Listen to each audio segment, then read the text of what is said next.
আসসালামু আলাইকুম, কেমন আছেন সবাই? আজকে অত্যন্ত একটি গুরুত্বপূর্ণ খবর নিয়ে চলে আসলাম আপনাদের সামনে। আমি মনে করি এটি প্রত্যেকটি মুসলিম ভাই বোনদের জানা অত্যন্ত জরুরি বলে আমি মনে করেছি। কাবা শরীফের সাবির মালিক, যিনি ডক্টর শায়েখ সালেহ আল সাইবা এই পৃথিবীতে আর নেই, সেটা জানিয়েছেন। আল হারামাইনের একটি পোস্টে জানিয়েছেন তিনি নাফিয়াল দেশে চলে গেছেন। সেটা নিয়ে থাকছে বিস্তারিত লাইব্রেরির বিষয়বস্তু। আশা করি মনোযোগ দিয়ে ভিডিওটি দেখুন। দোয়ার উদ্দেশ্যে কমেন্টে আমিন লিখুন। কিভাবে এই চাবিটি পেয়েছিলেন এই বংশধরের হাতে, কতদিন যাবৎ এই চাবিটির দায়িত্বে তারা ছিলেন, কিভাবে পেয়েছিলেন, সেটা নিয়ে থাকছে বিস্তারিত লাইভে। পবিত্র কাবার চাবিরক্ষক ডক্টর শায়েখ সালেহ আল সাইবা আর নেই। হারামাইন শরীফাইন নিজেদের ভেরিফাইড ফেসবুক পেজের এক পোস্টে জানিয়েছে, পবিত্র কাবা ঘরের এই অভিভাবকের জীবন প্রদীপ নিভে গেছে। তার চলে যাওয়ায় গোটা মুসলিম বিশ্বে শোক নেমে এসেছে।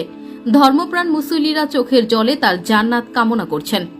আল্লাহর ঘর পবিত্র কাবা ঘরে যাওয়ার জন্য প্রত্যেক ধর্মপ্রাণ মুসলিমের মন ব্যাকুল হয়ে থাকে, কিন্তু কাবা ঘরের প্রদক্ষিণ করলেও পবিত্র এই ঘরে চাইলেই সবাই প্রবেশ করতে পারে না। এজন্য যেমন অনুমতি প্রয়োজন হয়, তেমনি তালাবদ্ধ থাকার কারণেও কেউ ঢুকতে পারে না পবিত্র এই ঘরটিতে। শতকের পর শতক ধরে একটি পরিবার বংশ পরম্পরায় পবিত্র কাবা ঘরের চাবির দায়িত্ব পালন করে আসছেন। পবিত্র কাবা ঘরের বর্তমান চাবিরক্ষক ছিলেন ডক্টর শায়েখ সালেহ আল সাইবা। হারামাইন শরীফাইন নিজেদের ভেরিফাইড ফেসবুক পেজের এক পোস্টে তার চলে যাওয়ার খবরটি নিশ্চিত করেছে। পোস্টে বলা হয়েছে, ডক্টর শায়েখ সালেহ আল সাইবা কাবাঘরের 109তম অভিভাবক ছিলেন। তিনি হযরত উসমান ইবনে তালা রাদিয়াল্লাহু তাআলা আনহু এর বংশধর ছিলেন। ফজরের নামাজ শেষে বাইতুল্লাহ তার জানাজা অনুষ্ঠিত হয়।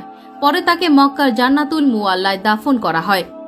জানা যায়, প্রাক ইসলামী যুগ থেকে সাইবা গোত্রের কাছে কাবাঘরের চাবি সংরক্ষিত থাকত। মক্কা বিজয়ের দিন রাসূলুল্লাহ সাল্লাল্লাহু আলাইহি ওয়াসাল্লাম নিজে এই গোত্রের উসমান ইবনে তালহা রাদিয়াল্লাহু তাআলা আনহু এর কাছে চাবি হস্তান্তর করে তাকে সম্মানিত করেন। এরপর থেকে সেই ধারা এখনও অব্যাহত রয়েছে। উসমান ইবনে তালহা রাদিয়াল্লাহু তাআলা আনহু এর বংশধরেরা পর্যায়ক্রমে পবিত্র কাবা ঘরের চাবি বহন করে আসছেন।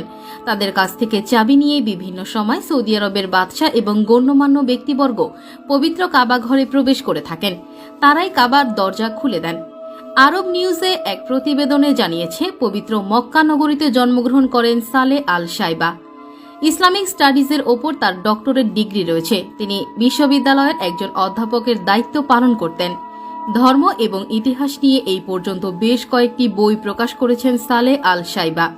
কাবা ঘরের চাবির রক্ষণাবেক্ষণ ছাড়াও পবিত্র ঘরের ভেতর পরিষ্কার রাখা, কিওয়াকে ইস্ত্রি করা এবং ছিঁড়ে গেলে তা সেলাই করাও এই পরিবারের দায়িত্ব। 2013 সালে তার চাচা আব্দুল কাদের তোহা আল সাইবি দেহ ত্যাগ করলে কাবা ঘরের চাবির রক্ষক হন সালেহ আল সাইবি। এ পর্যন্ত অসংখ্যবার পবিত্র কাবা ঘরের তালা চাবি পরিবর্তন করা হয়েছে। পবিত্র এই ঘরের চাবি একটি বিশেষ ব্যাগে রাখা হয়। পবিত্র কাবা ঘরের গিলাফ যে কারখানায় তৈরি হয়, সেখানেই এই ব্যাগ বানানো হয়। আব্বাসীয়, আইয়ুবীয়, মামলুকীয় ও ওসমানিয়া যুগে কয়েকবার পবিত্র কাবা ঘর মেরামত করা হয়েছে।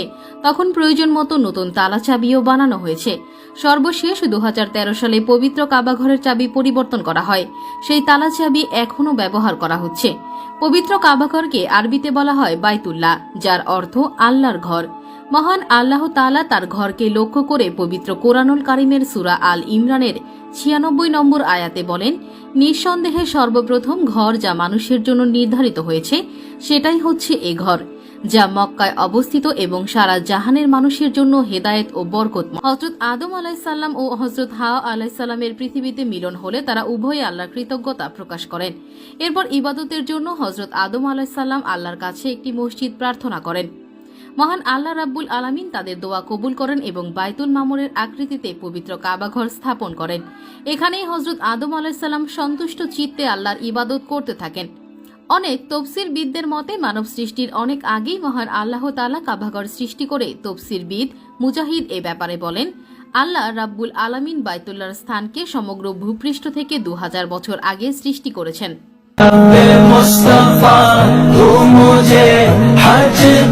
আশা করি যারা সৈয়দ এম সুবহান ফেসবুক পেজ SMS টিভি থেকে দেখবেন, অবশ্যই লাইক, কমেন্ট, শেয়ার দিয়ে আমাদের সাথেই থাকুন। যারা ইউটিউব থেকে দেখবেন, অবশ্যই সাবস্ক্রাইব করুন। আমাদের ইসলামিক মিডিয়া টিভি। সবাই ভালো থাকবেন, সুস্থ থাকবেন, সবার সুস্বাস্থ্য কামনা করছি। অন্যদিন অন্য জায়গায় অন্য লাইভ ভিডিও দেখার জন্য আমন্ত্রণ জানিয়ে আজকের মতো এখানেই বিদায়। আসসালামু আলাইকুম। पे खाना काबा का भी शरफ दे दे तो